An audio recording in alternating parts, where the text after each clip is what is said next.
ಗಜಾನನಂ ಭೂತಗಣಾದಿಸೇವಿತಂ ಕಪಿತ್ಥಜಂಬೂಫಲಸಾರಭಕ್ಷಕಂ ಉಮಾಸುತಂ ಶೋಕವಿನಾಶಕಾರಕಂ ನಮಾಮಿ ವಿಘ್ನೇಶ್ವರಪಾದಪಂಕಜಂ ಯಾ ಕುಂದೇಂದು ತುಷಾರಹಾರಧವಲಾ ಯಾ ಶುಭ್ರವಸ್ತ್ರಾನ್ವಿತಾ ಯಾ ವೀಣಾವರದಂಡಮಂಡಿತಕರಾ ಯಾ ಶ್ವೇತಪದ್ಮಾಸನಾ ಯಾ ಬ್ರಹ್ಮಾಚ್ಯುತಶಂಕರಪ್ರಭೃತಿಭಿರ್ದೇವೈಃ ಸದಾ ವಂದಿತಾ ಸಾ ಮಾಂ ಪಾತು ಸರಸ್ವತೀ ಭಗವತಿ ನಿಶ್ಶೇಷಜಾಡ್ಯಾಪಃ. ಗುರುರ್ಬ್ರಹ್ಮಾ ಗುರುರ್ವಿಷ್ಣುಃ ಗುರುರ್ದೇವೋ ಮಹೇಶ್ವರಃ ಗುರುಃ ಸಾಕ್ಷಾತ್ ಪರಬ್ರಹ್ಮ ತಸ್ಮೈ ಶ್ರೀ ಗುರವೇ ನಮಃ. ಬ್ರಹ್ಮಾನಂದಂ ಪರಮಸುಖದಂ ಕೇವಲಂ ಜ್ಞಾನಮೂರ್ತಿಂ ದ್ವಂದ್ವಾತೀತಂ ಗಗನಸದೃಶಂ ತತ್ವಮಸ್ಯಾದಿಲಕ್ಷ್ಯಂ ಏಕಂ ನಿತ್ಯಂ ವಿಮಲಮಚಲಂ ಸರ್ವಧೀ ಸಾಕ್ಷಿಭೂತಂ ಭಾವಾತೀತಂ ತ್ರಿಗುಣರಹಿತಂ ಸದ್ಗುರುಂ ತನ್ನಮಾಮಿ. ಶ್ರೀರಾಮಚಂದ್ರ ಕೃಪಾಲು ಭಜಮನ ಹರಣ ಭವ ಭಯ ದಾರುಣಂ ನವ ಕಂಜಲೋಚನ ಕಂಜ ಮುಖಕರ ಕಂಜಪದ ಕಂಜಾರುಣಂ ಕಂದರ್ಪ ಅಗಣಿತ ಅಮಿತ ಛಬಿನ ನೀಲ ನೀರಜ ಸುಂದರಂ ಪಟಪೀತಮಾನಹು ತಡಿತ ರುಚಿಷು ನೌಮಿ ಜನಕ ಸುತಾವರಂ ಭಜ ದೀನ ಬಂಧು ದಿನೇಶ ದಾನ ದೈತ್ಯ ವಂಶ ನಿಕಂದನಂ ರಘುನಂದ ಆನಂದ ಕಂದ ಕೋಶ ಚಂದ ದಶರಥ ನಂದನಂ ಶಿರ ಮುಕುಟ ಕುಂಡಲ ತಿಲಕ ಚಾರು ಉದಾರ ಅಂಗ ವಿಭೂಷಣಂ ಆಜಾನುಭುಜ ಶರ ಚಾಪಧ ಸಂಗ್ರಾಮ ಜಿತ ಖರ ದೂಷಣಂ ಇತಿ ವದತಿ ತುಳಸೀದಾಸ ಶಂಕರ ಶೇಷ ಮುನಿ ಮನರಂಜನಂ ಮಮ ಹೃದಯ ಕಂಜ ನಿವಾಸ ಕುರು ಕಾಮಾದಿ ಖಲದಲ ಗಂಜನಂ. ಶ್ರೀರಾಮಚಂದ್ರ ಕೃಪಾಲು ಭಜ ಹರಣ ಭವ ಭಯ ದಾರುಣಂ ನವ ಕಂಜಲೋಚನ ಕಂಜ ಮುಖ ಕಂಜ ಪದ ಕಂಜಾರುಣಂ ಅತುಲಿತ ಬಲಧಾಮಂ ಹೇಮಶೈಲಾಭದೇಹಂ ಧನುಜವನ ಕೃಶಾನಂ ಜ್ಞಾನಿನಾಮಗ್ರಗಣ್ಯಂ ಸಕಲ ಗುಣ ನಿಧಾನಂ ವಾನರಾಣಾಮಧೀಶಂ ರಘುಪತಿ ಪ್ರಿಯ ಭಕ್ತಂ ವಾತಜಾತಂ ನಮಾಮಿ.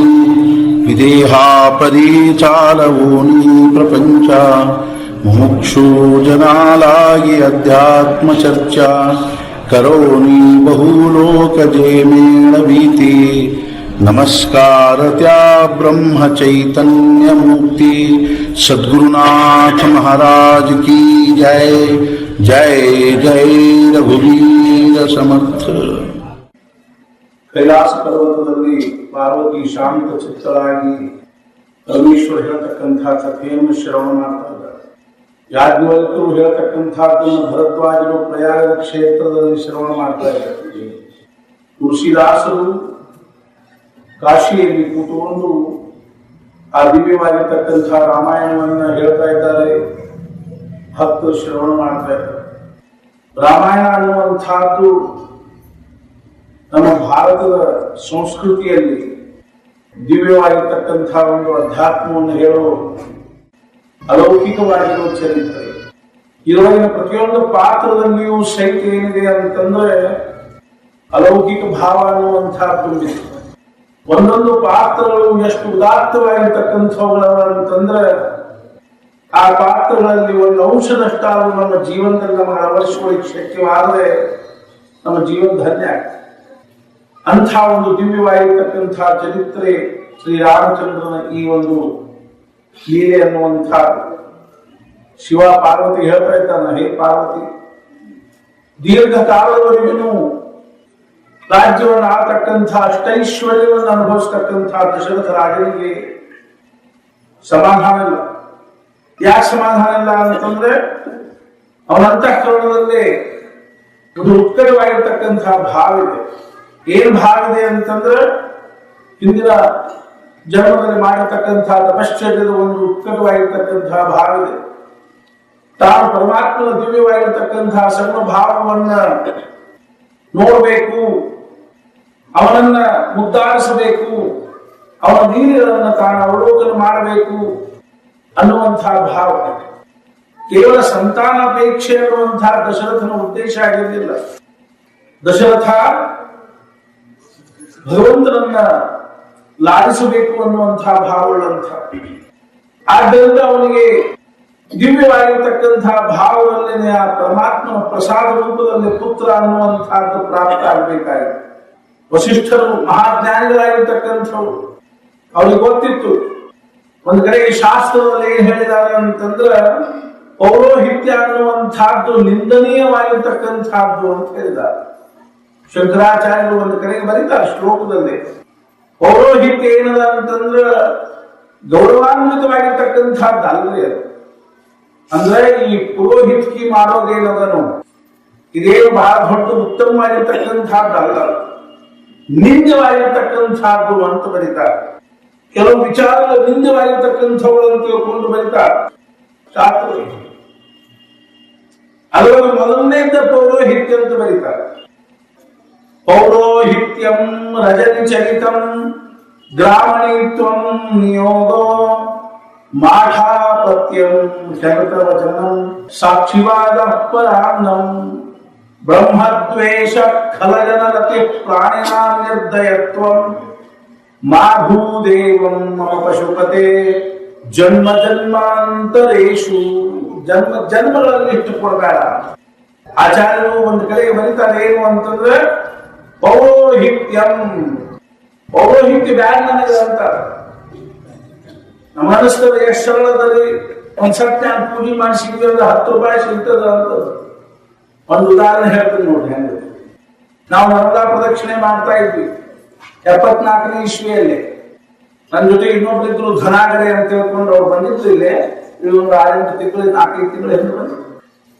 ನಾವು ಅವ್ರಿಬ್ರು ಕೂಡಿ ನರ್ಮದಾ ಪ್ರದಕ್ಷಿಣೆ ಮಾಡ್ತಾ ಇದ್ವಿ.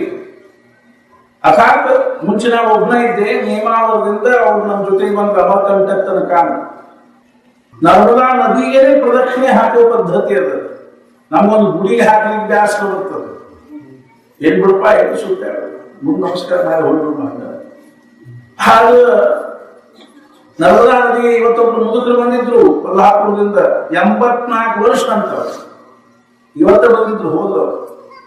ಅವ್ರೇನೋ ನರ್ಮದಾ ಪ್ರದಕ್ಷಿಣೆ ಅರ್ಧ ಆಗ್ಯದ. ಇವತ್ತು ಅವ್ರು ಹೇಳಿದ್ರು ನಾನು ಮನುಷ್ಯನಾಗ ಅದನ್ನು ಪೂರ ಮಾಡ್ಬೇಕನ್ನೋ ಇಚ್ಛಾ ಆಗಲಿ ಅಂತ ಹೇಳಿದ್ರು. ನಾ ಹಳ್ಳಿ ಬರ್ಕೊಂಡು 74 ವರ್ಷ ನಿಮ್ಗೆ ಹೆಂಗ್ ಮಾಡ್ತೀನಿ? ಅವ್ರು ಹೇಳಿದ್ರು ಇಲ್ರಿ ಮಾಡ್ತೀನಿ. ಆಯ್ತು ಭಗವಂತನಿಗೆ ಶಕ್ತಿ ಕೊಡ್ಲಿ ಅಂತ ಹೇಳಿ ಕಳಿಸಿದ್ವಿ. ನಾವು ಹೇಳಿದ್ವಿ ಬ್ಯಾಡ್ರಿ ವಯಸ್ಸಿನಾಗ ಹೇಳಿದ್ರಿ ಮಾಡಕ್ಕಿಲ್ಲ. ಬಹಳ ಕಠಿಣ. 2000 ಮೈಲು ಉದ್ದ ಹರಿದ ನದಿ ಅದು. ಅಲ್ಲಿ 2 ದಂಡೆ ಅಂದ್ರೆ ಎಷ್ಟು ಅದು? ಅಲ್ಲ, 1000 ಮೈಲ್ ಉದ್ದ ಹರಿದ 2 ದಂಡೆ ಅಂತಂದ್ರೆ 2000 ಮೈಲ್ ನಡಿಬೇಕು ನಾವು. 1000 ಮೈಲ್ ಉದ್ದಕ್ಕೆ ಹರಿದ ನದಿ ಅದು 2 ದಂಡೆ. ಇತ್ಲಾ 1000 ಮೈಲ್ ಹೋಗ್ಬೇಕು, ಇತ್ಲಾ 1000. ನಿತ್ಯ ಭಿಕ್ಷಾ ಬೆಳ್ಕೋಬೇಕು, ಅಡಿಗೆ ಮಾಡ್ಕೋಬೇಕು, ಊಟ ಮಾಡ್ಬೇಕು, ನಮ್ಮ ಪಾತ್ರ ನಾವು ತೊಳ್ಕೋಬೇಕು, ನಮ್ಮ ಹಾಸಿಗೆ ಹೊದಿಕೆ ಹೊತ್ಕೊಂಡು ನಾವು ಅಡ್ಡಾಡ್ಬೇಕು. 145 ದಿವಸದೊಳಗೆ ನಾವು ಅದನ್ನ ನರ್ಮದಾ ಪ್ರದಕ್ಷಿಣೆ ಹಾಕಿ ಒಟ್ಟು ತಿರುಗಿ 145 ದಿವಸದೊಳಗೆ 2000 ಮೈಲ್ ಬರೇ ಅಡಿವಿ ಅದು ಇದು ಬಂಡಾರ ದಾರಿ. ಒಂದು ಪ್ರಸಂಗ ಹೇಳ್ತೀನಿ. ಅದಾದ ಪೌರೋಹಿತ್ಯ ಹೇಳಬೇಕಾಯ್ತು. ನಾನು ಕಠಿಣ ಪ್ರಸಂಗವನ್ನು ಈಗ ಹೇಳೋದು ಮತ್ತೊಂದು. ಅಲ್ಲಿ ಜಬಲ್ಪುರದ ಹತ್ರ ಒಂದು ಗ್ವಾರಿ ಘಾಟ್ ಅಂತದ. ನಾವು ಧನಾಗರೆ ಅವರು ಆ ಗ್ವಾರಿ ಘಾಟಕ್ಕೆ ಹೋದ್ರು. ಹೋಗಿ ಒಂದು ಧರ್ಮಶಾಲಾ ಒಂದು ಕೋಣೆ ಒಳಗೆ ನಮ್ಮ ಸಾಮಾನು ಇಟ್ಟು ಎದುರಿಗೆ ಒಬ್ರು ಭಟ್ರು ಇದ್ರು, ಪುರೋಹಿತರು ಇದ್ರು, ಮಹಾರಾಷ್ಟ್ರದವರು. ನಾವು ಸಾಮಾನು ಇಟ್ಟದ್ದು ಮಾಡಿ ಬಂದರು. ಬಂದು ನರ್ಮದೇ ಹರ್ ಅಂದ್ರು. ನಾವು ನರ್ಮದೇ ಹರ್ ಅಂದ್ವಿ. ಎಲ್ಲಿಂದ ಎತ್ತಲಾಗಿ ಬಂದ್ರೆ ನೀವು ಅವ್ರ ಕಡೆಯಿಂದ ಬರ್ಲಿಕ್ಕೆ ಹತ್ತೀವಿ ಅಂತ ಹೇಳಿ ಬಹಳ ಚಲೋ ಆಯ್ತು. ಅಡ್ಡಿ ಇಲ್ಲ. ಏನ್ ಅರ್ಥಾತ್ ನೀವು ಸ್ನಾನ ಮಾಡಿ ಬರ್ಲಿ, ನಿಮಗೆ ಅಡಿಗೆಗೆ ಬೇಕಾಗೋ ಸಾಮಗ್ರಿ ನಾ ಕೊಡ್ತೀನಿ ಅಂತ ಹೇಳಿ ಆಯ್ತು ಅಂತ ತಿಳ್ಕೊಂಡು ನಾವು ಸ್ನಾನಕ್ಕೆ ಹೋದ್ವಿ. ನಾವು ಹುಡುಗರಾಗ ನಮ್ಗೆ ಅಷ್ಟೇ ಅನಿಸು ಅಂದವರು ರವಾ, ಸಕ್ಕರೆ, ತುಪ್ಪ, ಅದು ಇದು, ಮೊಸರು, ಹಾಲು, ಹಿಟ್ಟು, ಕುದಿ ಹಿಟ್ಟು, ಪಲ್ಯ, ಬ್ಯಾಳಿ ಎಲ್ಲ ತಂದಿಟ್ಟಿದ್ರು. ನಮಗೂ ಬಹಳ ದಿವಸ ಆಗಿತ್ತು ಚಲೋ ಅಡಿಗೆ ಸಿಕ್ಕಿದ್ದೇ ಇಲ್ಲ. ನಾ ಎಲ್ಲಿ ಹಿಟ್ಟು ಬೇಡೋದು, ಬ್ಯಾಳಿ ಬೇಡೋದು, ಬೇಯಿಸ್ಕೊಂಡು ತಿನ್ನೋದು ಹಿಂಗ ನಡೆದಿತ್ತು. ಎಲ್ಲ ವ್ಯವಸ್ಥಿತವಾಗಿ ಅಡಿಗೆ ಮಾಡಿದ್ವಿ. ನಾವು ಇಬ್ಬರು ಕುತ್ಕೊಂಡು ಶಿರಾ ಮಾಡಿದ್ವಿ, ಅನ್ನ ಸಾರು ಮಾಡಿದ್ವಿ, ಪಲ್ಯ ಮಾಡಿದ್ವಿ, ಚಪಾತಿ ಮಾಡಿದ್ವಿ, ಹೊಟ್ಟಾಣ ಹೊಡೆದ್ವಿ. ಅದೇ ಚಲೋ ಅನ್ನಿಸ್ತೀವಿ. ಸಂಜೆ ಮುಂದೆ ಮತ್ತೊಂದಿಷ್ಟು ಅವಲಕ್ಕಿ, ಮೊಸರು ಎಲ್ಲ ತಂದು ಕೊಟ್ಟರು. ಬಾಳೆಹಣ್ಣು ಅದನ್ನು ಹೊಡೆದ್ವಿ. ಮರುದಿವ್ಸ ಮುಂಜಾನೆ ಮತ್ತೊಂದು ನಮೂನಿ ತಂದು ಕೊಟ್ರು. ಇವತ್ತು ಶ್ರೀಖಂಡ ಮಾಡಿ ಅಂತ ತಂದು ಕೊಟ್ಟರು. ಒಂದು ಬಾಸುಂದಿ ಮಾಡಿ ಅಂತ ತಂದು ಕೊಟ್ಟರು. ನಮಗಳೇ ರುಚಿ ಹತ್ತಿ ನೋಡ್ರಿ. 2 ದಿವಸ ಆಯ್ತು, 3 ದಿವಸ ಆಯ್ತು. ನಾವು ಅಲ್ಲೇ ಮುಖಾಮ್ ಹೊಡೆದಿದ್ವಿ. 4ನೇ ದಿವಸ ರಾತ್ರಿ ಕನಸಿನ್ಯಾಗ 2 ದೇವ್ ಬಂದು 2 ಪಿಶಾಚಿ ಬಂದು ಕನಸಿನ್ಯಾಗ, ನಮ್ಮ ಕನಸಿನ್ಯಾಗ ಬಂದ್ ಏನಂದು ಅಂತಂದ್ರ, ಇನ್ನೂ ನಮಗೆ ಎಷ್ಟೊಂದು ಹೊರಕೋತ ಇಲ್ಲೇ ಕೂಡ್ಬೇಕಂತ ಮಾಡಿರಿ ಅಂತಂದು. ನಾವು ಹಾವೇದ್ವಿ, ಮೈಯೆಲ್ಲ ಬೆಂತ್ ಹೋತ್ರು. ಎದ್ದು ಕೂತ್ವಿ. ಅವಾಗ ಹುಡುಗ ಮಧ್ಯದ ಅವ್ರನ್ನೇ ಎಬ್ಸಿದ್ವಿ. ಅದಾಗದೆ ಯಾಕೆ ಮುಂಜಾನೆ 4 ಹೊಡೆದಿತ್ತು, ಯಾಕೆ ಇಷ್ಟು ಹೇಳ್ರಿ ಅಂತ ಹೇಳ್ತೀನಿ ಪ್ರಸಂಗ. 2 ಕನಸಿನಾಗ ಪಿಶಾಚಿ ಬಂದಿದ್ದು. ನಮ್ದು ಇನ್ನೂ ಎಷ್ಟೊಂದು ಇಲ್ಲೇ ಹೊಡ್ಕೋತ ನೋಡ್ಕಂತ ಮಾಡಿರಿ ಅಂದ್ರು. ಅವ್ರು ಭಾಗ. ಆಮೇಲೆ ಆ ಭಟ್ರನ್ನ ಕಾಯಿಸ್ಕಿದ್ವಿ. ಏನ್ ಮಾಡ್ತೀವಿ ನೀವು? ನಾವೇನಿಲ್ರಿ, ಇದನ್ನು ಶ್ರಾದ್ದಕ್ಕೂ ಮಾಡ್ತೀವಿ. ಇಲ್ಲಿ ಸತ್ತವ್ರು ಅಪರ ಮಾಡಿಸ್ತೀವಿ, ನಾವು ಅಪರಕರ ಮಾಡಿಸ್ತೀವಿ ಅಂತ ಇದ್ರು.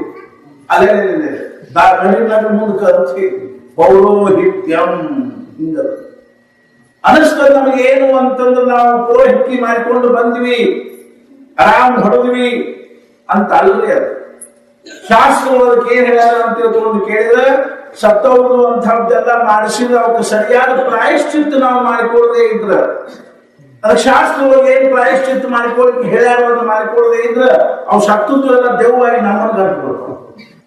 ಏನಾದ್ರೂ ಒಂದು ಕರ್ಮ ಮಾಡಿ, ಯಜ್ಞ, ಹೋಮ, ಹವನ, ಯಾಗ ಏನಾದ್ರು ಮಾಡಿ ಅಂತಹದ್ದಕ್ಕೆ ನಾವು ಏನ್ ಮಾಡ್ಬೇಕಾಗಿತ್ತಂದ್ರೆ, ಅದನ್ನ ನಾವು ಉಂಡ್ವಿ, ತಿಂದ್ವಿ, ತಗೊಂಡ್ವಿ, ಅದಕ್ಕೆ ಯೋಗ್ಯ ಪ್ರಾಯಶ್ಚಿತ್ತ ಮಾಡ್ಕೊಳ್ಬೇಕಾಗ. ಸುಮ್ಮನೆ ಊಟಕ್ಕೆ ಹೋದ್ವಿ, ಉಂಡ್ವಿ, ಬಂದ್ವಿ ಅಂತಂದ್ರೆ ಅದು ಅಲ್ರಿ. ಮಾಡ್ತಕ್ಕಂಥವ್ರು ತಮ್ಗೆ ಏನಾದ್ರು ದೋಷ ಇದ್ರ, ಪಾಪ ಇದ್ರ, ದುರಿದ್ರ ಅವ್ನು ಕಳ್ಕೊಳಿಕೆ ಮಾಡ್ತಾರೆ. ಅವನ್ನೆಲ್ಲ ಮಾಡಿದ್ವಿ, ತಿಂದ್ವಿ, ಹೊರದ್ವಿ, ಕೂತ್ವಿ ಅಂತಂದ್ರೆ ಏನಾಗುದಿಲ್ಲ ಅಂತಂದ್ರೆ ಅವ್ರ ದೋಷ ಎಲ್ಲ ನಮ್ಮ ಜೀವನದಾಗ ಬರ್ತಾರೆ. ಅದು ಸರಳ ಪೌರೋಹಿತ್ಯ ಅನ್ನುವಂಥ. ಆದ್ರಿಂದ ಆಚಾರ್ಯ ಶಂಕರಾಚಾರ್ಯ ಏನ್ ಬರ್ತಾರೆ, ಪೌರೋಹಿತ್ಯಂ ಮತ್ತೆದ್ದು ರಜನಿಚರಿತಂ. ಅರ್ಥಾತ್ ಏನು ಅಂತಂದ್ರೆ ಸ್ತ್ರೀ ಪುರುಷ ಸಹವಾಸನೂ ಸಹಿತ ಜನ್ಮ ಜನ್ಮದೊಳಗೆ ಬ್ಯಾಡ ಅಂತ. ಅದೇನು ಸುಖದ್ದಲ್ಲ ಅಂತ ಬರೀತಾರೆ. ಗ್ರಾಮಣೀತ್ವಂ ಹಿಂದಿನ ಕಾಲದಲ್ಲಿ ಇದ್ದು ನೋಡ್ರಿ. ಈ ಪೊಲೀಸ್ ಗೌಡಕಿ ಇವೆಲ್ಲ ಏನು ಚಲೋ ಅಲ್ಲ ಅಂತ ಹಿಂಗ ಅನೇಕ ಬರ್ತಾರೆ. ಕೊನೆಯೊಂದು ಮಠಾಪತ್ಯಂ, ಮಠಪತಿ ಆಗೋದು ಚಲೋ ಅಲ್ಲ. ಈ ಮಠಪತಿ ಆಗೋದು ಚಲೋ ಅಲ್ಲೇನ್ರಿ? ಆರಾಮ ಮಠಪತಿ ಆಗಿ ಕೂಡ್ಲಿಕ್ಕೆ ಬರಂಗಿಲ್ಲ ಏನ್ರಿ? ಒಂದು ಮಠಪತಿದ ಒಂದು ದೃಷ್ಟಾಂತ ರಾಮಾಯಣದಲ್ಲಿ ಪ್ರಸಂಗ ಅದ. ಬಹಳ ಕಠಿಣದಲ್ಲಿ ಮಠಪತಿ ಆಗೋದೇನ ಸರಳ ಅಂತ ತಿಳ್ಕೊಬೇಕು. ನಮ್ಮ ಮನಸ್ಸೊಳಗೆ ಒಳ್ಳೆ ಚಲೋ ಅದ. ನಮ್ಮ ಇಲ್ಲೇ ಕಾಲಿಗೆ ಬಂದಿದ್ರು, ಕೂಡ್ಲಿ ಶೃಂಗೇರಿ ಮಠದ ಜಗದ್ಗುರು ಪೀಠ ಕೂಡ್ ಬರ್ರಿ ಅಂತ. ನಾವು ಅಲ್ಲಿ ಮಹಾರಾಜರ ಸೇವೆ ಮಾಡಿಕೊಂಡು ಆರಾಮ ಇದ್ಕೊಂಡಿದ್ದೀವಿ. ನಾವು ಇಲ್ಲೇ ಬೇಡ. ಒಂದು ದಿವಸ ರಾಮನ ದರ್ಬಾರದೊಳಗ ಒಂದು ನಾಯಿ ಬಂತು. ನಾಯಿ ಕುಂತ್ಕೋತ ಬಂತು. ಒಂದು ನಾಯಿ ಕುಂತ್ಕೋತ ಬಂದು ರಾಮನ ಮುಂದೆ ಗೋಳ್ಯಾಗ ಅಳ್ಳಿಕ್ ಹತ್ತಿದೆ. ಅದು ನಾಯಿ ಘಟನಾ ಇದು ವಾಲ್ಮೀಕಿ ರಾಮಾಯಣದೊಳಗದ. ಇದು ಸುಮ್ಮನೆ ಹಂಗ ಕಥೆ ಹಳ್ಳಿಕ್ ಹತ್ತಿಲ್ಲ. ನಾವು ಹಳ್ಳಿಕ್ ಹತ್ತ ಕೂಡಲೇ ರಾಮ ಕೇಳಿದ, ಯಾಕೆ ಹಳ್ಳಿಕ್ ಹತ್ತಿ? ಆ ನಾಯಿ ಏನಂತ ಹೇಳಿದ್ರೆ, ನನಗೆ ಅನ್ಯಾಯ ಆಗ್ಯದ, ಆದ್ರಿಂದ ನೀನು ಸರಿಯಾದ ನ್ಯಾಯ ಕೊಡು ಅಂತ. ನಮ್ಗೆ ಆಶ್ಚರ್ಯ ಆಯ್ತು, ನಿನ್ಗೇನು ಅನ್ಯಾಯ ಆಗಿದೆ? ಅವಾಗ ನಾಯಿ ಏನಂತೀವು, ನಾನು ಒಂದು ದಿವಸ ಒಂದು ಮಠದಾಗ ಹೋದೆ. ಅಲ್ಲಿ ಮಂದಿ ಸಾಧುಗಳು ಮುಟ್ಟು ಕೂತಿದ್ರು. ಹಂಗ ಅಕಸ್ಮಾತ್ ತಪ್ಪಿ ನಡಕ್ ಹೋದೆ. ಒಬ್ಬ ಸಾಧು ಒಂದು ಚಿಮುಟ ತಗೊಂಡು ನಾನು ಹೊಡೆದ, ನನ್ನ ಕಾಲು ಮಾಡಿ ಅದಕ್ಕೆ ನಿನಗೆ ಸರಿಯಾದ ನ್ಯಾಯ ಕೊಡುವುದು. ರಾಮಂದ ಅಲ್ಲೇನು ನ್ಯಾಯವನ್ನು ಕುರಿತು ವಿಚಾರ ಮಾಡ್ತಕ್ಕಂಥವ್ರು ಇದ್ರು, ಅವ್ರಿಗೆ ಹೇಳಿದ ಇದನ್ನು ಕುರಿತು ವಿಚಾರ ಮಾಡಿ ಅವ್ರು ಹೇಳಿದ್ರು ಆ ಸಾಧುವಿಗೆ ಹಣ್ಣು ಶಿಕ್ಷಾ ಕೊಡಬೇಕು, ಹಿಂಡು ಶಿಕ್ಷಾ ಕೊಡಬೇಕು ಅಂತ ಹೇಳ್ಕೊಂಡು ಹೇಳಿದ್ರು. ನಾ ಎಂತೀವಿ ತನ್ನ ಕಬೂಲಿಲ್ಲ ಅಂತ. ಆ ಸಾಧುವಿಗೆ ಶಿಕ್ಷಾ ಕೊಡೋದು ನನ್ನ ಕಬೂಲಿಲ್ಲ. ಕೊನೆಗೆ ರಾಮ ಕೇಳಿದ, ನಿನ್ನ ಹೇಳಿ ಯಾವ ಶಿಕ್ಷಾ ಕೊಡಬೇಕು. ಅವಾಗ ನಾ ಹೇಳ್ತು, ನನಗೆ ಖರೆ ಸಮಾಧಾನ ಆಗ್ಬೇಕು ಅಂತಿದ್ರೆ ಅವನ್ ಏನ್ ಮಾಡ್ಲಿ ಅಂದ್ರೆ ಅವನು ಒಂದು ಮಠಪತಿ ಮಾಡ್ಲಿ ಅಂತ. ಯಾವ ಸಾಧು ನಾನು ಹೊಡೆದಾನೋ ಅವನು ಮಠಪತಿ ಮಾಡಿ, ಮಠಪತಿ ಅಂದ್ರೆ ಆರಾಮ್ ಇರ್ತಾನಲ್ಲ, ಇರ್ಕೋಲ್ಲ, ಮುಂಚೆ ಮಠಪತಿ ಮಾಡಿ ಆಯ್ತು ಅಂತ ತಿಳ್ಕೊಂಡು ಆ ಸಾಧು ಕರೆಸಿ ಅವನಿಗೆ ಒಂದು ಮಠಕ್ಕೆ ಪಟ್ಟಗಟ್ಟಿದ್ರು, ಮಠಪತಿ ಮಾಡಿ. ನಾಯಿ ಕೇಳಿದ್ರು, ಇದಾಗ ಏನು ಅವನು ಶಿಕ್ಷಾ ಕೊಟ್ಟಂಗಾತು. ಅವಾಗ ನಾ ಹೇಳ್ತು, ನಾನು ಹೋದ ಜನ್ಮದಾಗ ಮಠಪತಿ ಆಗಿದ್ದೆ.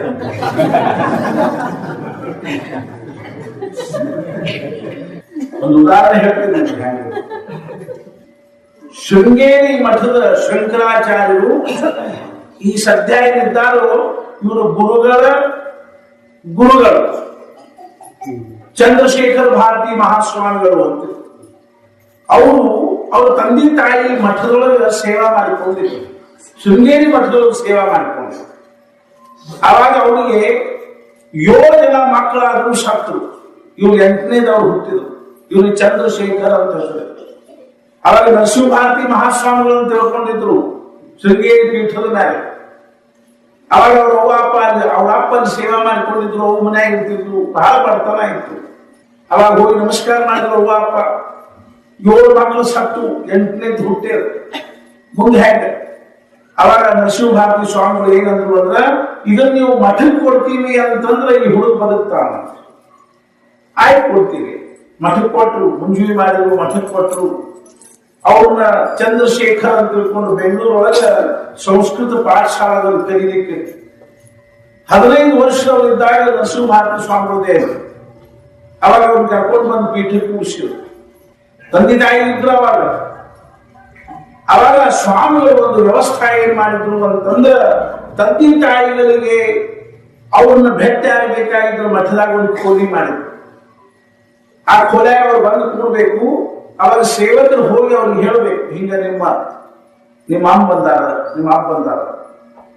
ಅವಾಗ ಇವ್ರು ಹೋಗ್ಬೇಕು. ತಾಯಿ ಬಂದಿದ್ರ ತಾಯಿ ನಮಸ್ಕಾರ ಮಾಡ್ಬೇಕು, ತಂದೆ ಬಂದಿದ್ರ ತಂದೆ ಇವ್ರಿಗೆ ನಮಸ್ಕಾರ ಮಾಡ್ಬೇಕು. ಬಾಗ್ಲ ಹಾಕೊಂಡು ಯಾಕೆ ಬಂದಿದ್ರಿ ಅಂತ ಕೇಳ್ಬೇಕು, ಯೋಗಕ್ಷೇಮ ಕೇಳಬೇಕು, ಕಳಿಸ್ಬೇಕು. ಒಂದು ದಿವಸ ಏನು ಮಜಾ ಆಯ್ತು ಅಂತಂದ್ರ, ತಾಯಿ ಬಂದ್ರು ಭೇಟಿ ಆಗಲಿಕ್ಕೆ. ಹೋಗಿ ಬಾಗ್ಲ ಹಾಕೊಂಡು ನಮಸ್ಕಾರ ಮಾಡಿದ್ರು, ಅಮ್ಮ ಯಾಕೆ ಬಂದಿದ್ದೆ? ಅವಾಗ ಅವರು ಏನಂದ್ರು, ನೋಡ್ತಾ ಊರಾಗ ಎಲ್ಲಾ ಹೆಣ್ಮಕ್ಳಿಗೆ ಮಠದಿಂದ ಮರದ ಬಾಗಿನ ಕೊಟ್ಟಾರ. ಹಾಗೆ ಪದ್ಧತಿ ಇತ್ತಲ್ಲೇ, ವರ್ಷಕ್ಕೆ 1-2 ಸಲ ಮರದ ಬಾಗಿನ ಕೊಡೋ ಪದ್ಧತಿ ಶೃಂಗೇರಿ ಒಳಗೆ. ನಮ್ಮ ಮನೆ ಸುತ್ತಲೂ ಹೆಣ್ಮಕ್ಳಿಗೆ ಮರದ ಬಾಗಿನ ಕೊಟ್ಟಾರ. ಆ ಹೆಣ್ಮಕ್ಳು ಏನಂತಾರಂದ್ರೆ, ನಿನ್ನ ಮಗಾನ ಸ್ವಾಮಿ ಇದ್ದಾನೆ, ಮಠಪತಿ ಇದ್ದಾನೆ, ಶಂಕರಾಚಾರ್ಯ ಇದ್ದಾನೆ, ಅವನು ಹೇಳಿ ನಮಗೆ ಇನ್ನೊಂದು ಬಾಗಿನ ಕೊಡಿಸು ಅಂತ. ಅವಾಗ ಅವ್ರ ಕಣ್ಣಾಗ ನೀರು ಬಂದು, ಆ ಚಂದ್ರಶೇಖರ ಭಾರತಿ ಮಹಾಸ್ವಾಮಿಗಳ ಕಣ್ಣಾಗ ನೀರು ಬಂದು.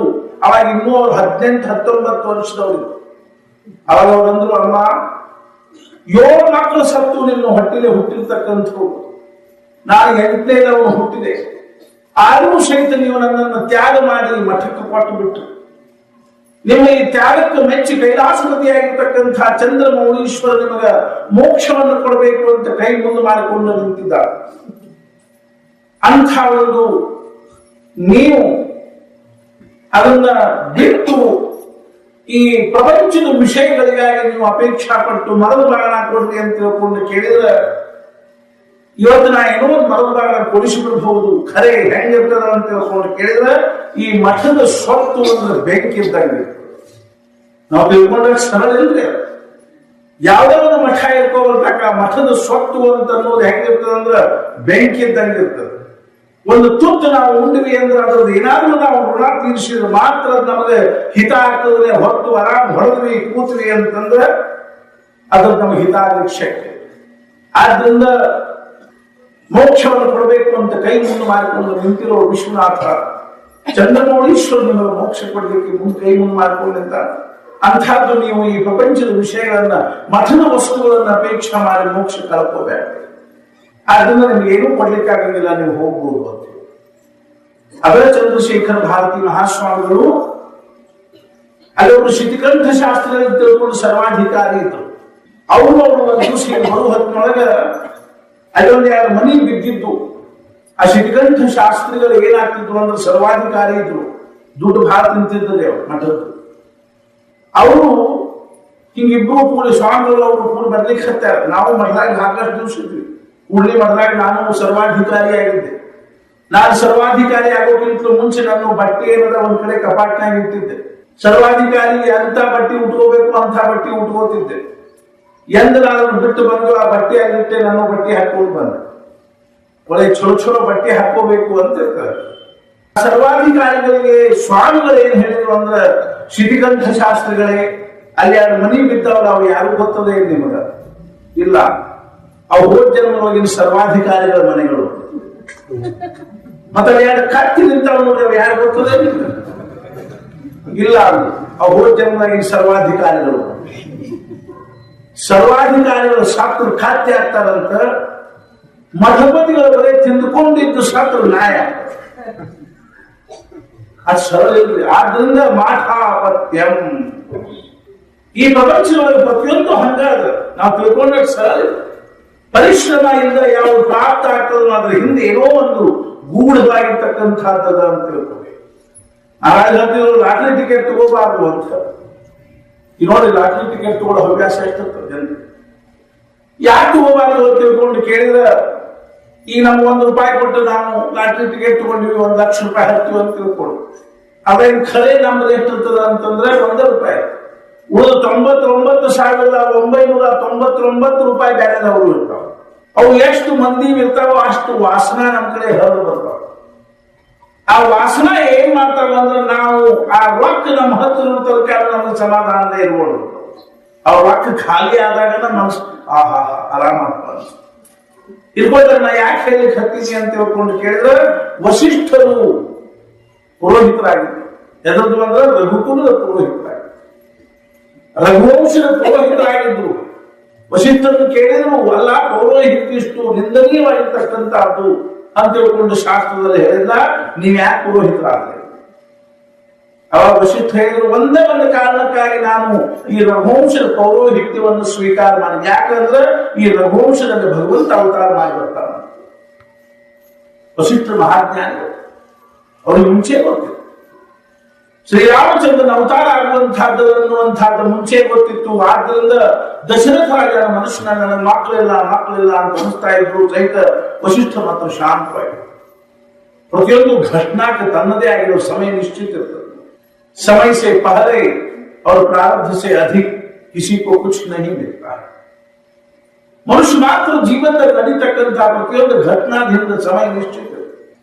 ಮಹಾರಾಜ ಹತ್ರ ಅನೇಕ ಜನ ಬರಬೇಕು, ಮಹಾರಾಜ ನಮ್ಮ ಹೆಣ್ಮಗಳಿಗೆ ವಯಸ್ಸಾಗಿದೆ, ಇನ್ನು ಮದುವೆ ಆಗ. ಮಹಾರಾಜ ಹೇಳಬೇಕು, ಎಲ್ಲಿವರೆಗೂ ಹೆಣ್ಮಕ್ಳದು ತಂದೆ ತಾಯಿ ಮನೆಯೊಳಗ ಅನ್ನ ನೀರಿನ ಋಣ ಅದನ್ನು ಅಲ್ಲಿವರೆಗೂ ನೀವು ಲಾಖ ಪ್ರಯತ್ನ ಮಾಡಿರುವಾಗ, ಯಾವ ಕ್ಷಣಕ್ಕೆ ನಿಮ್ಮ ಮನೆಯೊಳಗಿನ ಅನ್ನ ನೀರಿನ ಋಣ ಮುಗಿತದ್ರು ಆ ಹೆಣ್ಮಕ್ಳದು ನೀವು ಇಟ್ಕೋತೀವಿ ಅಂದ್ರೂ ಇರ್ಲಿಕ್ಕೆ ಶಕ್ತಿ. ದಾನೆ ದಾನೆ ಪರ್ ಲಿಖಾ ಹೈ ಖಾನೆ ವಾಲೋಂ ಕಾ ನಾಮ್. ಯಾರ ಮನೆಗೆ ಆ ಹೆಣ್ಮಗಳು ಹೋಗ್ಬೇಕಾಗಿದ್ರು ಆ ಮನೆಯೊಳಗಿನ ಅನ್ನ ಕಚ್ಚೋ ಸಮಯ ಬರ್ಬೇಕಿಲ್ಲ. ಅದಕ್ಕ ನಾವು ದುಡ್ತೀವಿ ಅಂತಂದ್ರೆ ಹೇಗೆ ಶಕ್ತಿ? ಅದೇ ಪ್ರಯತ್ನ ಮಾಡಬಾರ್ದೇನ್ರಿ ಅಂದ್ರೆ, ಪ್ರಯತ್ನ ಮಾಡೋದು ನಮ್ಗೆ ಇರ್ಲಿಕ್ಕೆ ಆಗುದಿಲ್ಲ ಅಂತ ಪ್ರಯತ್ನ ಮಾಡ್ತೀವಿ ಅಷ್ಟೇ. ಸೌರಾಷ್ಟ್ರದಲ್ಲಿ ಒಬ್ರು ನರಸಿಂಹ ಮೆಹ್ತಾ ಅಂತ ಆಗಿರು, ಗಂಡ ಹೆಂಡತಿ ಮಗಳು. ಹೆಂಡತಿ ಅನ್ಬೇಕು, ಹೆಣ್ಮಗಳು ವಯಸ್ಸಾತು, ಮದುವೆ ಯೋಗ್ಯರಾಗಿದ್ದಾರ, ನೀವು ಬರೇ ಏನು ಕೈಯ ತಮ್ಮು ಹಿಡ್ಕೊಂಡು ಭಜನೆ ಮಾಡ್ಕೊಂಡು ಕೂಡಿ ಬಿಟ್ಟಿಲ್ಲ. ಆ ಹೆಂಡತಿ ಅಂದ ಕೂಡಲೇ ಏನ್ ಮಾಡ್ಕೊಂಡು ಹೋಗಿ ಭಗವಂತನ ಮುಂದೆ ನಿಂತು, ಭಗವಂತ ಹೆಂಡತಿ ಅಂತ ಅನನ್ಯಾಶ್ಚಿಂತಯಂತೋ ಮಾಂ ಯೇ ಜನಾ ಪರ್ಯುಪಾಸತೆ ತೇಷಾಂ ನಿತ್ಯಾಭಿಯುಕ್ತಾನಾಂ ಯೋಗಕ್ಷೇಮಂ ವಹಾಮ್ಯಹಂ. ಭಗವದ್ಗೀತಾದಲ್ಲಿ ಭಗವಂತ ಹೇಳ್ತಾ ಇದ್ದಾರೆ, ಯಾರು ನನ್ನನ್ನು ಅನನ್ಯವಾಗಿ ನನ್ನ ಶರಣ ಬಂದು ನನ್ನ ನಾಮಸ್ಮರಣೆ ಮಾಡ್ತಾರೋ, ನನ್ನ ಭಜನೆ ಮಾಡ್ತಾರೋ, ನನ್ನ ಪೂಜಾ ಮಾಡ್ತಾರೋ, ನನ್ನನ್ನು ಭಜಿಸ್ತಾರೋ, ಅವ್ರ ಯೋಗಕ್ಷೇಮವನ್ನು ನಾನು ನೋಡ್ತೀನಿ ಅಂತ. ಆದ್ರೆ ನಮಗೆ ಏನಾಗತ್ತು ಅಂದ್ರೆ ಅವನಿಗೆ ವಹಿಸ್ಕೊಳ್ಲಿಕ್ಕೆ ಆಗುತ್ತೆ. ಇದೇ ಯಾರೋ ಬಂದ್ರು ಏನ್ರಿ ನಮ್ಗೆ ಬಹಳ ಚಿಂತೆ ಆಗಿದೆ, ಅದಕ್ಕೆ ಅವ್ರಿಗೆ ಹೇಳಿದ್ವಿ ನಾವು, ನೀವು ನಿಮ್ಮ ಪ್ರಪಂಚದ ಚಿಂತೆ ಬಿಟ್ಟು ಭಗವಂತನ ಚಿಂತನೆ ಮಾಡಿದ್ರೆ ಭಗವಂತನ ನಿಮ್ಮ ಪ್ರಪಂಚದ ಚಿಂತೆ ಹತ್ತದ. ಅದೆಲ್ಲ ಬಿಟ್ಟು ನೀವು ನಿಮ್ಮ ಪ್ರಪಂಚದ ಚಿಂತೆ ಮಾಡ್ಲಿಕ್ಕೆ ಹತ್ರಿ ಅಂದ್ರೆ ಭಗವಂತ ನಿಮ್ಮ ವಿಷಯದ ನಿಶ್ಚಿಂತ ಆಗ್ತಾನೆ. ಆದ್ರಿಂದ ನಾವು ಅವನು ನಿಶ್ಚಿಂತ ಮಾಡಬಾರ್ದು ಅಂದ್ರೆ ನಾವೇನ್ ಮಾಡ್ಬೇಕು ಅಂತಂದ್ರೆ ಅವನು ಚಿಂತನೆ ಮಾಡಬೇಕು. ನರಸು ಮೆಹತಾರ ಮಗಳ ಮದುವೆ ಚಿಂತೆ ಭಗವಂತನ ಹತ್ತಿರ.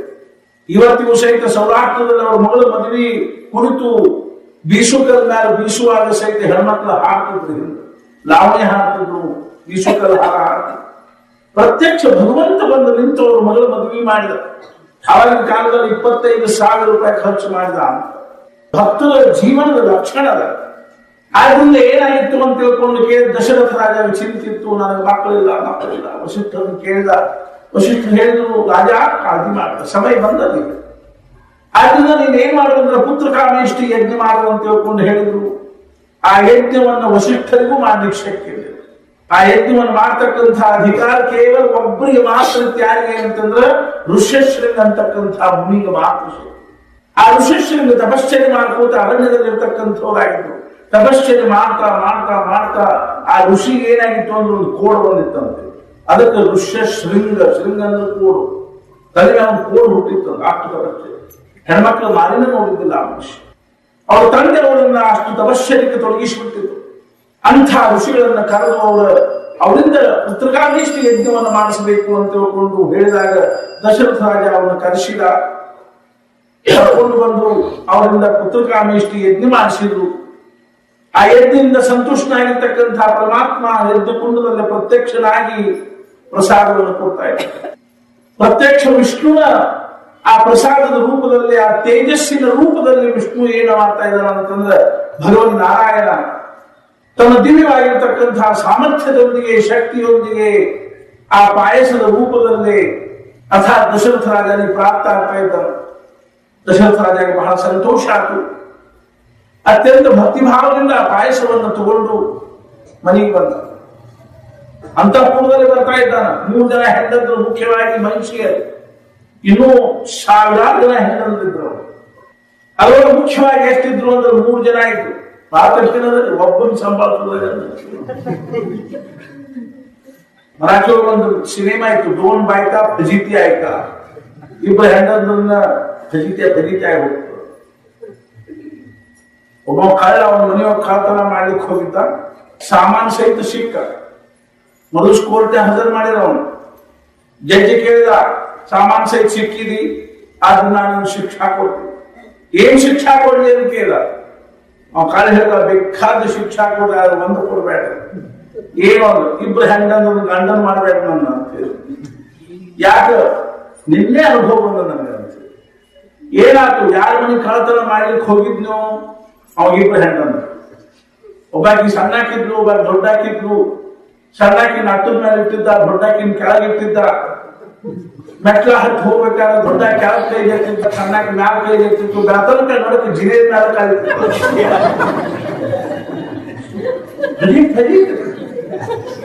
ಕೂದಾಗೆಲ್ಲ ಸಣ್ಣಾಕಿ ಏನ್ ಮಾಡ್ಬೇಕು, ತಲೆಯಾಗಿನ ಬಿಳಿ ಕೂದ ತೆಗಿಬೇಕಂತ, ದೊಡ್ಡಾಕೆಲ್ಲ ಕರಿ ಕೂದ ತೆಗಿಬೇಕು.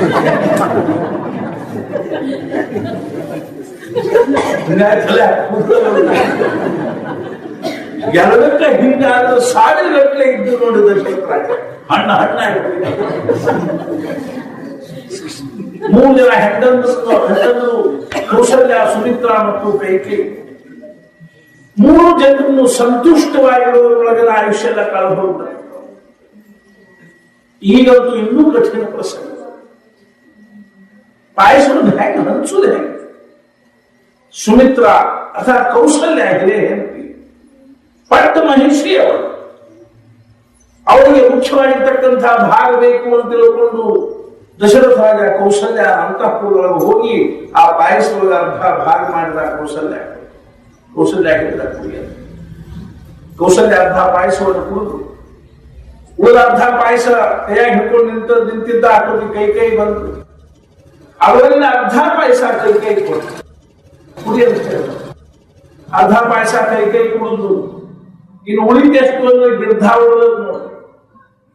ಆ ಗಿರ್ಧಾ ಪಾಯಸದೊಳಗೆ ಮತ್ತೆ 2 ಭಾಗ ಮಾಡಿದ್ರು.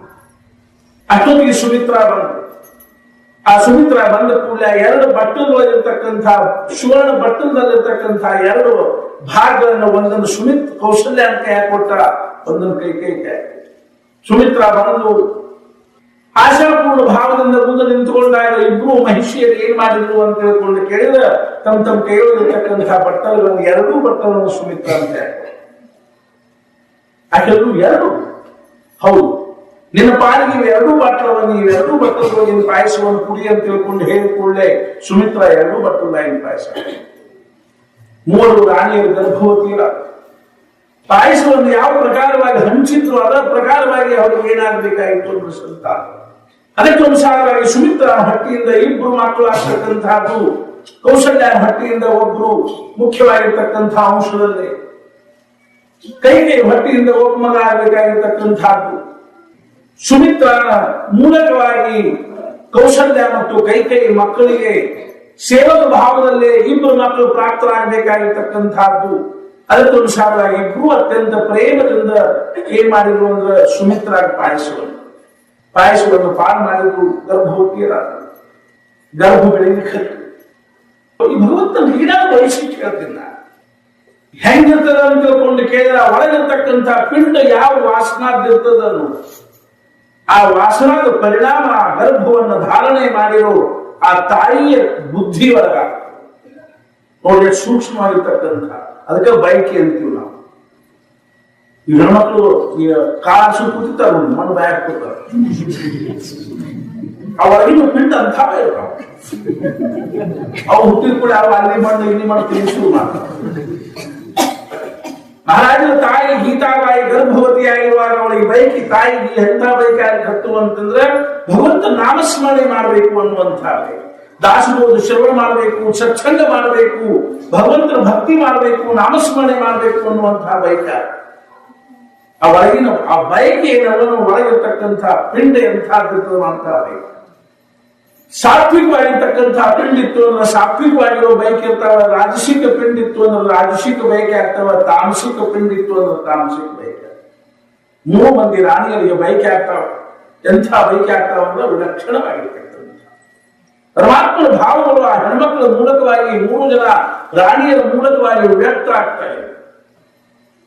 ಭಗವಂತನ ದಿವ್ಯವಾಗಿರ್ತಕ್ಕಂಥ ಔದಾರ್ಯ, ಪ್ರೇಮ, ಅದೇ ರೀತಿಯಾಗಿ ಜ್ಞಾನ ಅನ್ನುವಂಥದ್ದು ವ್ಯಕ್ತ ಆಗ್ತಾ ಇದೆ.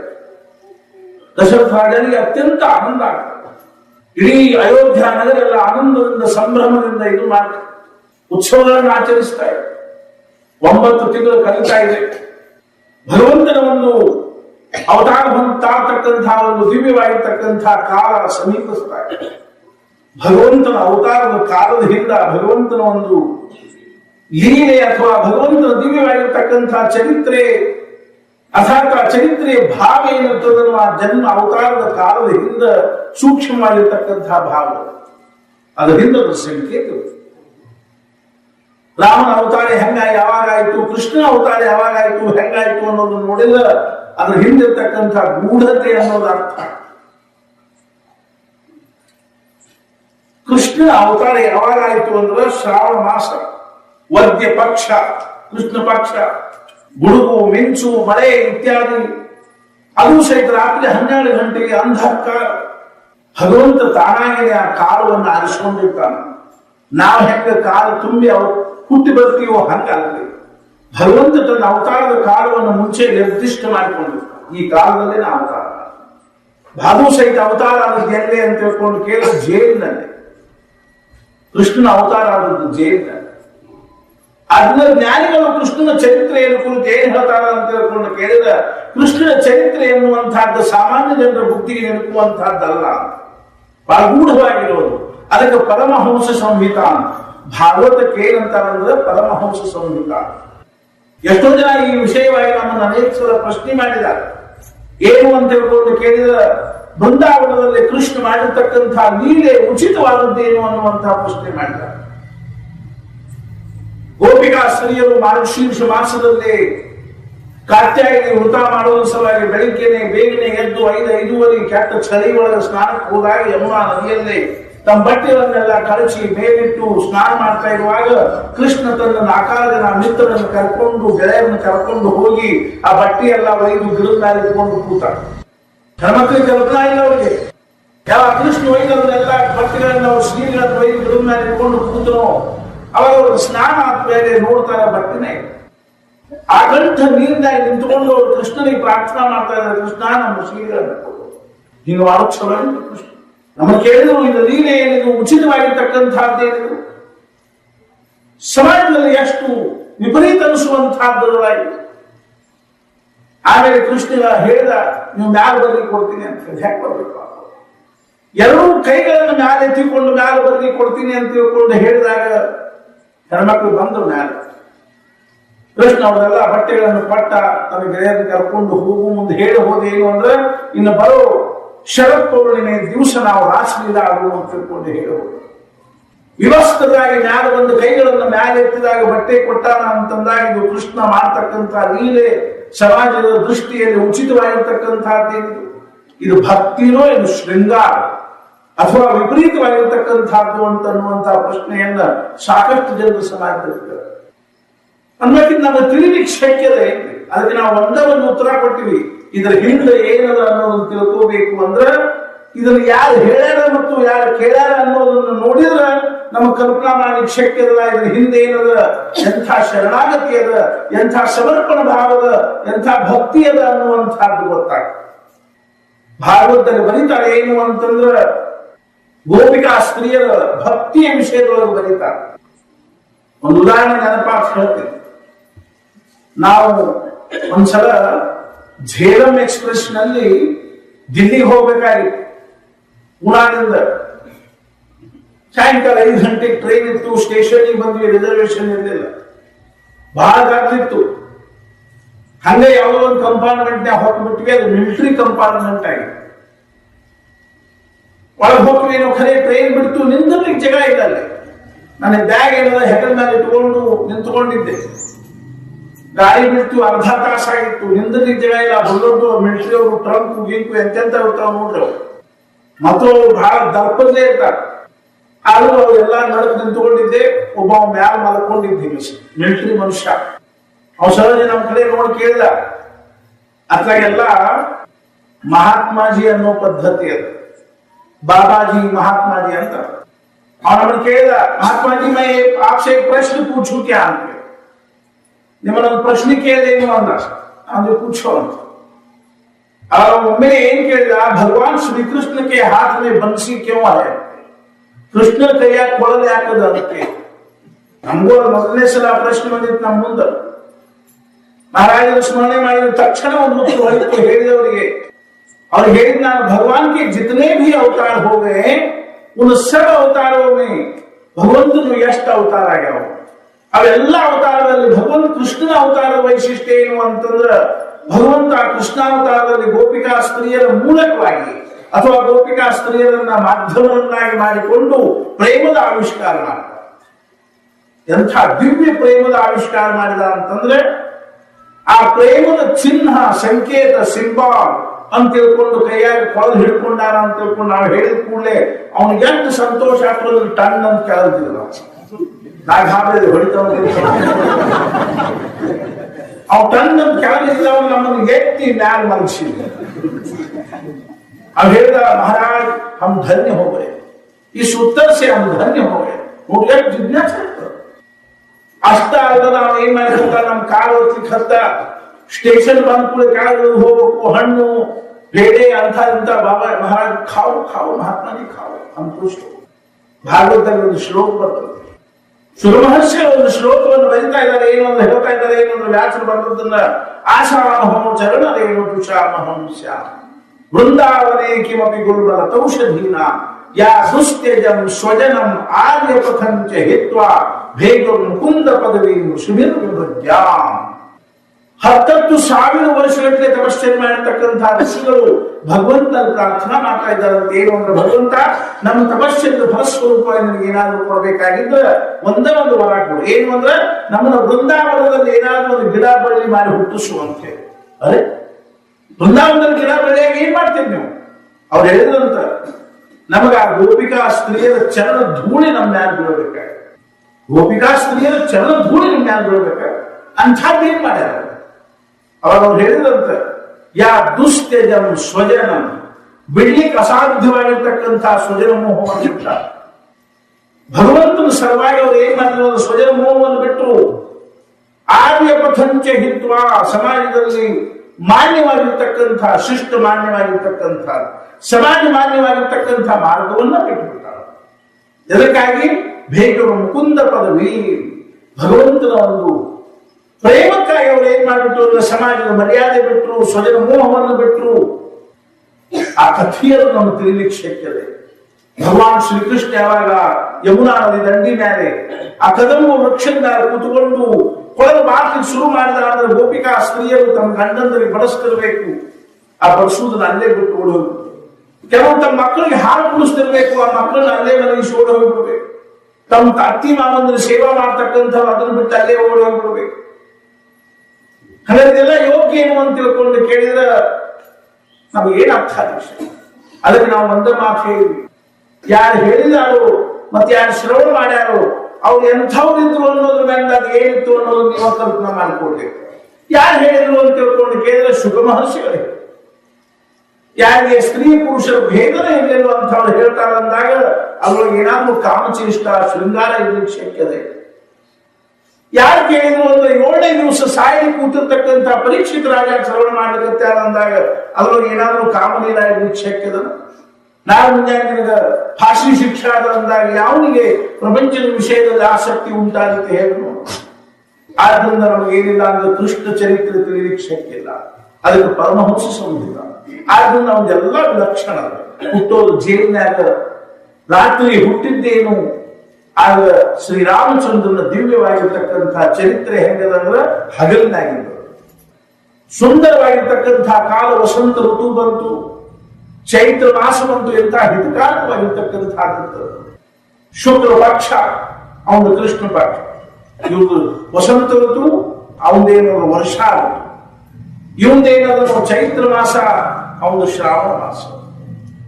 ಇವೊಂದು ಶುಕ್ಲ ಪಕ್ಷ, ಅವನು ಕೃಷ್ಣ ಪಕ್ಷ. ಇವನ ನವಮಿ, ಅವನ ಅಷ್ಟಮಿ. ರಾಮಾಯಣಕಾರ ಬರೀತಾರೆ ಹೆಂಗ ಅಂತ ಯೋಗ ಹೆಂಗಿತ್ತು ಅನ್ನೋದನ್ನು ಬರೀತಾರೆ. ಉಚ್ಚಸ್ಥೆ ಗೃಹ ಪಂಚಕೆ ಸುರಗುರು ಸೇಂದವು ನವಮ್ಯ ಅಂತಿದ್ದವು.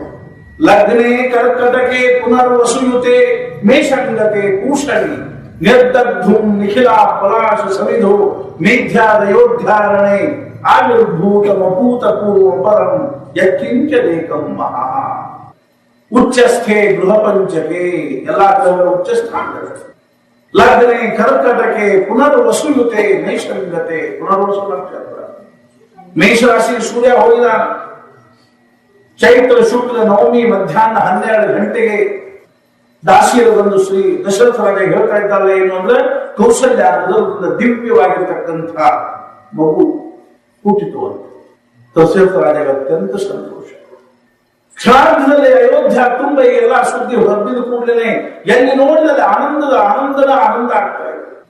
ಎಲ್ಲಾ ರಾಮಾಯಣಕಾರರು ಒಂದು ರಹಸ್ಯಮಯವಾಗಿರ್ತಕ್ಕಂಥ ಮಾತನ್ನು ಬರೀತಾರೆ ಏನು ಅಂತಂದ್ರೆ, ಮಧ್ಯಾಹ್ನದ ಸೂರ್ಯ ಒಂದು ತಿಂಗಳವರೆಗೂ ಅಲ್ಲೇ ನಿಂತು ಬಿಟ್ಟಂತ, ಮುಂದಕ್ಕೆ ಹೋದೇ ಇಲ್ಲ. ಹೆಂಗನ್ನೂ ಗೊತ್ತಾಗ್ಲಿಲ್ಲ, ಸೂರ್ಯ ಎಲ್ಲಿದ್ನು ಅಲ್ಲೇ ಇತ್ತು. ಅದಕ್ಕೆ ಅರ್ಥ ಬರೀತಾರೆ ಏನು ಅಂತಂದ್ರೆ, ಅಯೋಧ್ಯದಲ್ಲಿ ಶ್ರೀರಾಮ ಜನ್ಮ ಆದ ಕೂಡಲೇ ಇವತ್ತಿಗೂ ಸಹಿತ ಅಯೋಧ್ಯದಲ್ಲಿ ನೋಡ್ಬೇಕು. ನಾವು ಒಂದ್ಸಲ ರಾಮನವಮಿ ಅಲ್ಲೇ ಇದ್ದ ಅಯೋಧ್ಯದಲ್ಲಿ 9 ದಿವಸ ಅಲ್ಲೇ. ನೀವು ಹೇಳಿದ್ರೆ ಆಶ್ಚರ್ಯ ಅನಿಸ್ಬೋದು, ಅಯೋಧ್ಯದಲ್ಲಿ 2,000 ರಾಮ ಮಂದಿರವ, 2,000 ರಾಮ ಮಂದಿರ.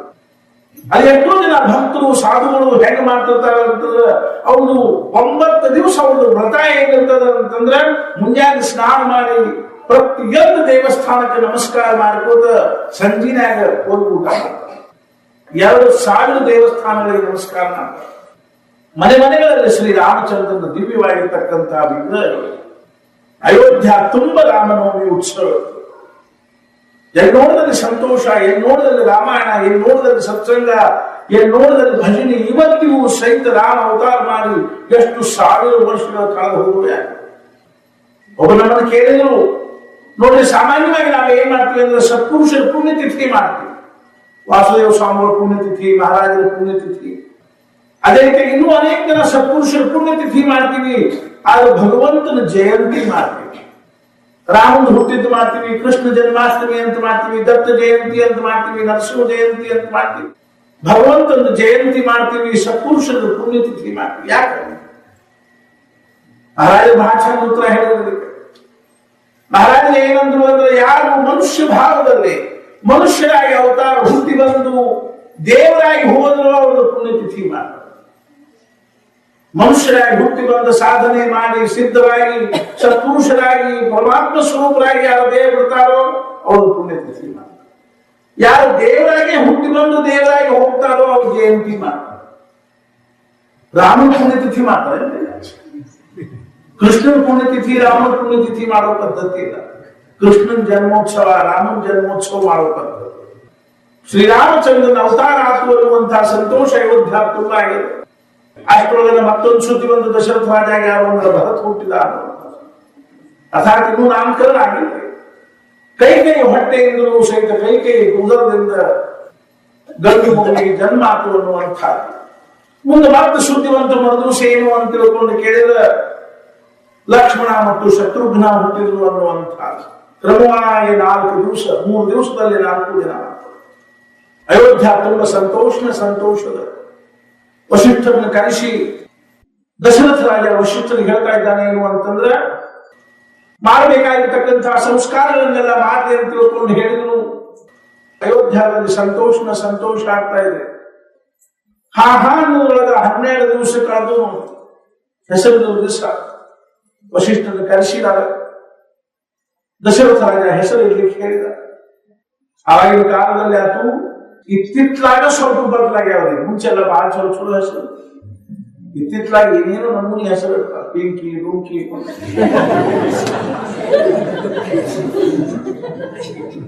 ಏನ್ ಹೆಸರು ಏನು ಅವ್ನು ಕರೆದ ಸಂತೋಷ ದೇವರ ಹೆಸರು. ದಶರಥ ರಾಜ ವಶಿಷ್ಠರು ಕೌಶಲ್ಯ ಮೊದಲಿನಿಂದ ಹುಟ್ಟಿರ್ತಕ್ಕಂಥ ಮಗುವಿಗೆ ಹೆಸರಿಟ್ಟಿಲ್ಲ ಏನು ಅಂತಂದ್ರೆ, ರಮಂತೆ ಯೋಗಿನೋ ಯಸ್ಮಿನ್ ಸಹ ರಾಮ. ಯೋಗಿಗಳು ಸಹಿತ ಯಾರ ಸ್ಮರಣೆಯಲ್ಲಿ ಅತ್ಯಂತ ಬಹುಮಾನ ಹೊಂದ್ತಾರೋ, ಯಾರಿಗೆ ಆನಂದ ಆಗ್ತದನೋ, ಎಲ್ಲರ ಅಂತಃಕರಣಕ್ಕೆ ಆನಂದವನ್ನು ಕೊಡ್ತಕ್ಕಂತಹ ಪರಮಾತ್ಮನನ್ನ ರಾಮ ಅಂತ ತಿಳ್ಕೊಂಡು ಹೆಸರು. ಆಮೇಲೆ ಭರತ ಪ್ರಪಂಚದ ಜೀವಿಗಳಿಗೆ ಭರಣ ಪೋಷಣೆ ಮಾಡ್ತಕ್ಕಂಥ, ಪ್ರತಿಯೊಬ್ಬರು ಹೊಟ್ಟಿ ಹಾಕ್ತಕ್ಕಂಥವ, ಪ್ರತಿಯೊಬ್ಬರನ್ನು ಸಂರಕ್ಷಣೆ ಮಾಡ್ತಕ್ಕಂಥವ ಅಂತ ತಿಳ್ಕೊಂಡು ಅವನಿಗೆ ಭರತ.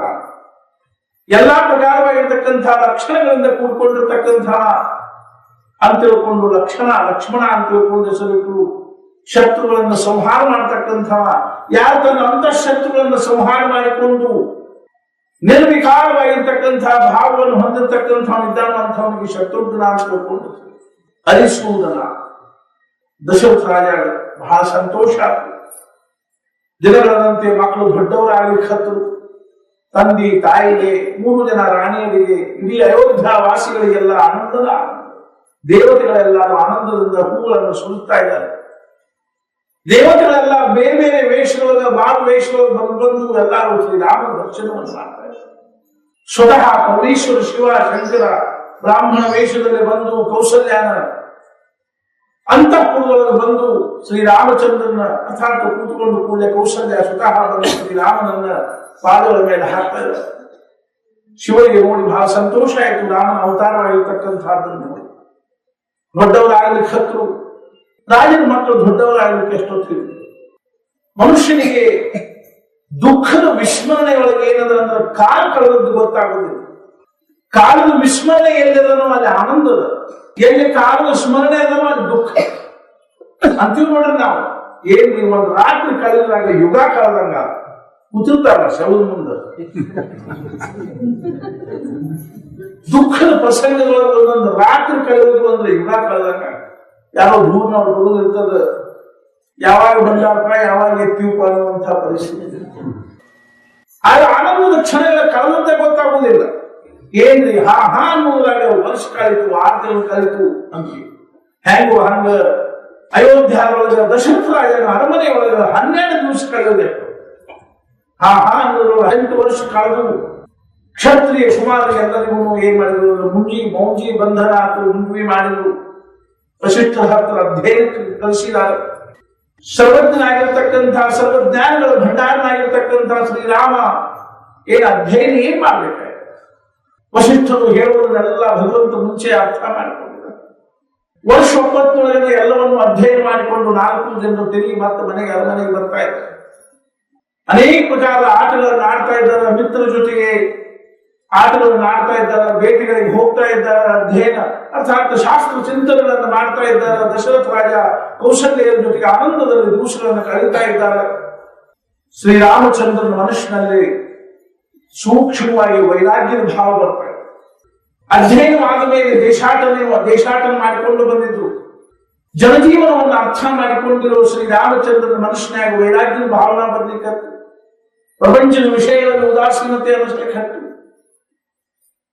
ಇದನ್ನು ತಿಳ್ಕೊಂಡಿರ್ತಕ್ಕಂಥ ದಶರಥ ರಾಜ ಹತ್ರ ಕರೆದು ಶ್ರೀರಾಮನ ಕೇಳ್ತಾ ಇದ್ದಾನೆ, ಯಾಕೆ ಹಿಂಗೆ ಉದಾಸೀನ? ಅವಾಗ ರಾಮಂತಾನ, ಈ ಪ್ರಪಂಚದಲ್ಲಿ ಸುಖ ಆಯ್ತು, ಯಾಕೆ ಸುಮ್ಮನೆ ಈ ಪ್ರಪಂಚದಲ್ಲಿ ನಾವು ಇಷ್ಟೆಲ್ಲ ಸುಖದ ಕಡೆಗೆ ಸುಖದ ಬೆನ್ನು ಹತ್ತಬೇಕು?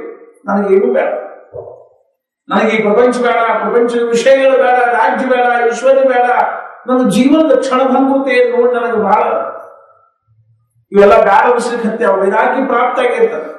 ವಸಿಷ್ಠರು ಕರೆಸಿ ಹೇಳಿದ. ವಸಿಷ್ಠರು ಯೋಗ ವಾಸಿಷ್ಠವನ್ನು ಉಪದೇಶ ಮಾಡಿದರು. ಅಷ್ಟೊತ್ತಿಗೆ ಶ್ರೀರಾಮಚಂದ್ರನಿಗೆ 16 ವರ್ಷಗಳು. ವಸಿಷ್ಠರು ಅನೇಕ ಪ್ರಕಾರದ ಜ್ಞಾನವನ್ನು ಉಪದೇಶ ಮಾಡ್ತಾ ಇದ್ದಾರೆ, ಶಾಸ್ತ್ರವನ್ನು ಉಪದೇಶ ಮಾಡ್ತಾ ಇದ್ದಾರೆ. 4 ಜನ ಅಣ್ಣ ತಮ್ಮಂದರು ಅತ್ಯಂತ ಸಂತೋಷದಲ್ಲಿ ಕಾಲ ಕಳೀತಾ ಇದ್ದಾರೆ. ಒಂದು ದಿವಸ ವಿಶ್ವಾಮಿತ್ರರು ಬಂದು ದಶರಥ ರಾಜಾಗ ಸಂದೇಶ ಕಳಿಸಿದ, ನಾನು ಬಂದೀನಿ ಅಂತ ದಶರಥ ರಾಜ ಅತ್ಯಂತ ಆನಂದದಿಂದ ಅವರು ಕರ್ಕೊಂಡು ಬರ್ಲಿಕ್ಕೆ ಹೇಳಿದ. ವಿಶ್ವಾಮಿತ್ರರು ಬಂದು ಅರ್ಘ್ಯ ಪಾದ್ಯ ಇತ್ಯಾದಿಗಳಿಂದ ದಶರಥ ರಾಜ ಅವರನ್ನು ಪೂಜೆ ಮಾಡಿದ. ಉಚ್ಚವಾಗಿರ್ತಕ್ಕಂಥ ಆಸನದಲ್ಲಿ ಕೂಡಿಸಿ ಕೈ ಮುಕ್ಕೊಂಡು ನಿಂತಿದ್ದಾರೆ. ಪ್ರಾರ್ಥನಾ ಮಾಡ್ತಾ ಇದ್ದವಲ್ಲ ಏನು ಅಂತಂದ್ರ, ನನ್ನ ಭಾಗ್ಯದ ತಾವು ನಮ್ಮ ಮನೆಗೆ ಬಂದಿರತಕ್ಕಂಥದ್ದು, ನನ್ನ ಅರಮನೆಯಲ್ಲಿ ತಮ್ಮ ಪಾದ ಧೂಳಿ ಬಿದ್ದಿರೋದ ಒಂದು ಭಾಗ್ಯದ ಸಂತ ಏತಿ ಘರ ತೋಚಿ ದಿವಾಳಿ ದಸರಾ. ಸತ್ಪುರುಷರ ಮನೆಗೆ ಬರೋದ ಒಂದು ದೊಡ್ಡ ಭಾಗ್ಯ ಇರ್ತದೆ. ದಶರಥ ರಾಜನೇ ವಿಶ್ವಾಮಿತ್ರ ಬಂದಿರೋದನ್ನು ನೋಡಿ ಅತ್ಯಂತ ಸಂತೋಷದಿಂದ ಹರ್ಷದಿಂದ ಒಂದು ಸ್ವಲ್ಪ ಮನಸ್ಸಿನಾಗ ಭಯದಿಂದ ಸಹಿತ. ಯಾಕೆ ಭಯದಿಂದ ಅಂದ್ರೆ, ವಿಶ್ವಾಮಿತ್ರರು ಇಷ್ಟು ದೊಡ್ಡ ತಪಸ್ವಿಗಳು, ಋಷಿಗಳು, ಮುನಿಗಳು ಖರೆ, ಆದ್ರೆ ಅಷ್ಟೇ ಏನಿದ್ರು ಅಂದ್ರ ಸಿಟ್ಟಿಗೆದ್ರು ಅಂದ್ರ, ಆ ಸಿಟ್ಟಿಗೆದ್ರು ಮನುಷ್ಯ ನೋಡ್ರಿ ಅತ್ಯಂತ ಕ್ರೋಧಿಷ್ಠರಾಗಿರ್ತಕ್ಕಂಥವ್ರು. ಆದ್ರಿಂದ ಭಯ. ಎಲ್ಲಾ ರೀತಿಯಿಂದ ಸಂತೋಷ ಪಡಿಸಿ ದಶರಥ ರಾಜ ಪ್ರಾರ್ಥನಾ ಮಾಡ್ತಾ ಇದ್ದಾನೆ. ಏನು ಅಂದ್ರೆ, ನಾವು ಹೆಂಗ್ ಬಂದ ಕಾರಣ ಏನು ಅಂದಾಗ ವಿಶ್ವಾಮಿತ್ರ ಹೇಳ್ತಾ ಇದ್ದಾರೆ, ಏನು ಅಂದ್ರೆ, ನಾನಿನ ಕಡೆಗೆ ಒಂದು ಯಾಚನೆಯನ್ನು ಮಾಡಿ ಬಂದು, ನಿನ್ನಿಂದ ನನಗೆ ಏನಾದರೂ ವಸ್ತು ಬೇಕಾಗಿದೆ, ನಾನು ನಿನ್ನ ಹತ್ರ ಯಾಚನೆ ಮಾಡಿ ಬಂದಿದ್ದೆ.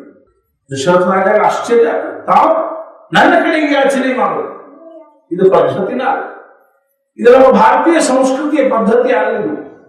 ಸಾಧು ಸತ್ಪುರುಷರ ಲಕ್ಷಣ ಏನು ಅಂತಂದ್ರೆ, ಅವರು ಎಂದೂ ಯಾಚನೆ ಮಾಡ್ತಕ್ಕಂಥವ್ರು, ಖರೇ ಸತ್ಪುರುಷರಾಗಿರ್ತಕ್ಕಂಥವ್ರು ಈ ಪ್ರಪಂಚದ ಮುಂದೆ ಎಂದೂ ಕೈ ಒಡ್ತಕ್ಕಂಥವ್ರು. ಕೈ ಒಡ್ಡೋದು ಸತ್ಪುರುಷರ ಲಕ್ಷಣ. ಶಂಕರಾಚಾರ್ಯರು ಒಂದು ಕಡೆಗೆ ಬರೀತಾರೆ. ಶಂಕರಾಚಾರ್ಯನು 8 ವರ್ಷದಲ್ಲಿದ್ದಾಗ ಕೇರಳದಲ್ಲಿ ಒಬ್ಬ ರಾಜ ಇದ್ದ, ಅವನು ಸಂಸ್ಕೃತ ಪಂಡಿತ ಆಗಿದ್ದ. ಅವನು ನಾಟಕ ಬರೆದ. ಆ ನಾಟಕವನ್ನ ಶಂಕರಾಚಾರ್ಯ ಕಡೆ ಕೊಟ್ಟು ಕಳಿಸಿದ್ರು. ಹೆಂಗಾಗ್ಯದ ನೋಡ್ರಿ ಅಂತ. ಶಂಕರಾಚಾರ್ಯ ಆ ನಾಟಕ ನೋಡಿದ್ರು, ಬಹಳ ಚಲೋ ಆಗ್ಯದ ಅಂತ ತಿಳ್ಕೊಂಡು ಬರೆದು ಕಳಿಸಿದ್ರು. ಆವಾಗ ತನ್ನ ಅಮಾತ್ಯರ ಕೈಯಲ್ಲೇ ಅವನಿಗೆ ಒಂದು ವಿಜ್ಞಾಪನ ಪತ್ರವನ್ನು ಬರೆದು ಕಳಿಸಿದೆ. ಏನು ಅಂತಂದ್ರ, ನೀವು ನನ್ನ ಆಸ್ಥಾನ ವಿದ್ವಾಂಸರಾಗಬೇಕು, ನನ್ನ ಆಸ್ಥಾನದಲ್ಲಿ ನೀವು ವಿದ್ವಾಂಸರಾಗಬೇಕು. ನೋಡಿ ಎಂಥ ಒಂದು ಮರ್ಯಾದೆ ಪ್ರಶ್ನೆ ಅದ. ಒಬ್ಬ ರಾಜನ ಆಸ್ಥಾನದಲ್ಲಿ ಆವಾಗಿನ ಕಾಲದಲ್ಲಿ ಒಬ್ಬರು ವಿದ್ವಾಂಸರಾಗುವುದು ಅನ್ನುವಂಥದ್ದು ಏನಿತ್ತು ಅಂದ್ರೆ ಅತ್ಯಂತ ಮರ್ಯಾದೆ ಪ್ರಶ್ನೆ ಆಗಿದೆ. ಆಗ 8 ವರ್ಷದ ಶಂಕರಾಚಾರ್ಯ ಒಂದು ಶ್ಲೋಕ ಬರೆದು ಕಳಿಸಿದ್ರು. ಏನು ಅಂತ ತಿಳ್ಕೊಂಡು ಕೇಳಿದ್ರೆ, ಕ್ಷೋಣಿ ಕೋಣ ಶತಾಂಶು ಪಾಲನ ಖಲ ದುರ್ವಾರ ಗರ್ವಾನ ಕ್ಷುದ್ಯ ಕ್ಷುದ್ರ ನರೇಂದ್ರ ಚಾರು ರಚನಾ ಧನ್ಯಾಂ ನಮನ್ಯ. ಕ್ಷೋಣಿ ಕೋಣ ಶತಾಂಶು, ಈ ಭೂಮಿ, ಕ್ಷೋಣಿ ಅಂದ್ರೆ ಭೂಮಿ, ಅದು ಯಾವುದೋ ಒಂದು ಮೂಲಿ ಒಳಗಿನ 1/100 ಯಾವುದೋ ಒಂದು ತುಂಡು ರಾಜ್ಯವನ್ನು ಆಳ್ತಕ್ಕಂಥ ಈ ಗರ್ವಿಷ್ಠರಾಗಿರ್ತಕ್ಕಂಥ ರಾಜನ ಮುಂದೆ ಚಾಡು ರಚನಾ ಧನ್ಯಾಂ ನಮನ್ಯಾಮಹೇ, ಕೈ ಒಡ್ಕೊಂಡು ನಿಂದಿರೋದನ್ನು ನಾವು ಧನ್ಯ ಅಂತ ತಿಳ್ಕೊಳ್ಳೋದು.